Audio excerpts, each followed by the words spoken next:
পরবর্তী সিনে আমাদের রাজন নামে এক লোককে দেখানো হয় যে ফোনে কারোর সাথে কথা বলছিল। কথা বলা শেষে দরজার বাইরে থাকা মনোজকে ডাকে এবং বলে টাঙ্গাতে থাকা এক লোকের বাড়িতে কয়েকজন গিয়ে ঝামেলা করে, জোসেফকে বলে তার সমাধান করতে বলো। এদিকে জোসেফকে দেখানো হয় যে চার্জে ছিল, তখন তার কাছে রাজানের লোক এসে কথা বললে সে কিছুক্ষণের মধ্যে চার্জ থেকে বেরিয়ে সেই লোকের উদ্দেশ্যে যায়। এদিকে সেই বখাটে লোকটাকে দেখানো হয় যে নৌকার উপরে থাকা দম্পতিদের বাজেভাবে দেখছিল। তখনই জোসেফ এসে তাকে আচ্ছা মতো ধোলাই দিতে লাগলে মালতী নামে নৌকায় থাকা মেয়েটি তাকে বাধা দেয় এবং মারার কারণ জানতে চায়। ততক্ষণে লোকটি পালিয়ে যায়, যা দেখে জোসেফ অনেক ক্ষিপ্ত হয়, কিন্তু লোকেদের সামনে তাকে তেমন কিছু বলতে পারে না। ততক্ষণে মালতীর বাবা আসে ও মালতীকে নিয়ে যায়। সিন আবারও চেঞ্জ হলে আমাদের রামচন্দ্রের অফিসের দৃশ্য দেখানো হয়, যেখানে তাদের নতুন ম্যাডাম লক্ষ্মীকে রামচন্দ্র সহ সবাই ফুল দিয়ে স্বাগতম জানাচ্ছিল। এখানেই কাট হয়ে আমাদের কোনো এক বারের দৃশ্য দেখানো হয়, যেখানে কালাম নামের এক লোককে দেখানো হয় যে বারে মদ বিক্রি করছিল। তখনই এক মেয়ে প্রতিদিনের মতো তার কাছ থেকে আজও মদ কিনতে আসে, যা দেখে তার বার মালিক কালামকে ডেকে তা দিয়ে আসতে বলে। কালাম মনে মনে সেই মেয়েটিকে অনেক পছন্দ করে, কিন্তু বলতে পারে না, যা দেখে তার বন্ধুরা তাকে সাহস দেয়। তারা তিন বন্ধু যখন একসাথে বাড়ির দিকে যাচ্ছিল, তাদের হরিশ নামের বন্ধুটি বলে, কালাম, আমরা তিনজনের জন্য আজ একটা মেয়ে জোগাড় করেছি, তোর ঘরটা কিছুক্ষণের জন্য দে। কিন্তু কালাম তাতে রাজি না হলে কোনো না কোনোভাবে তারা তাকে রাজি করেই ফেলে। এরপর কালামের ঘরের দৃশ্য দেখানো হয়। সবার কাজ হয়ে গেলে কালামকে যেতে বলে।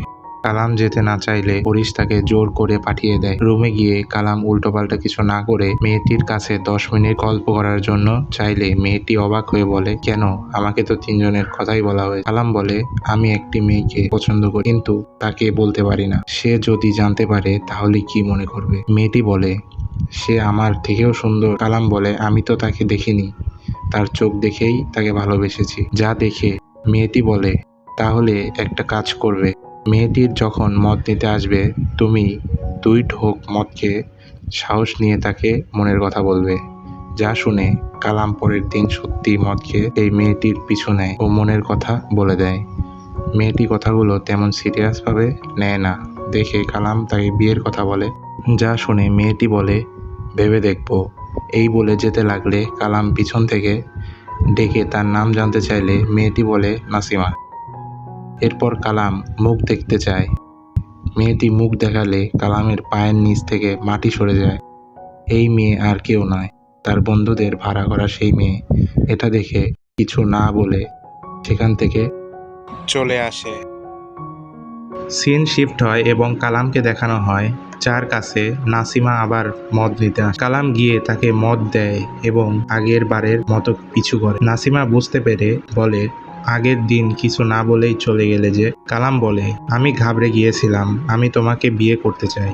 নাসিমা বলে, এত কিছু জেনেও? কালাম বলে, আমি সারা রাত এই বিষয় নিয়ে ভেবেছি। নাসিমা বলে, তুমি তো আমার থেকে অনেক ভালো মেয়ে পাবে। যা শুনে কালাম বলে, আমি ভালো মন্দ বুঝি না, আমি শুধু তোমায় বিয়ে করতে চাই, তুমি কি করবে? নাসিমা বলে, এত তাড়াহুড়া কেন, আগে একে অপরকে চিনি জানি, তারপর হবে এসব। আর আমার কিছু শর্ত আছে। কালাম বলে, কি শর্ত? নাসিমা বলল, যতদিন বিয়ে হবে না ততদিন আমি আমার কাজ ছাড়ব না, এবং তোমার বন্ধুদের সামনে বলতে হবে তুমি আমায় ভালোবাসো এবং বিয়ে করতে চাও। কি বলতে পারবে? কালাম বলল, পারবো। আর কিছু? নাসিমা বলল, ভেবে দেখব।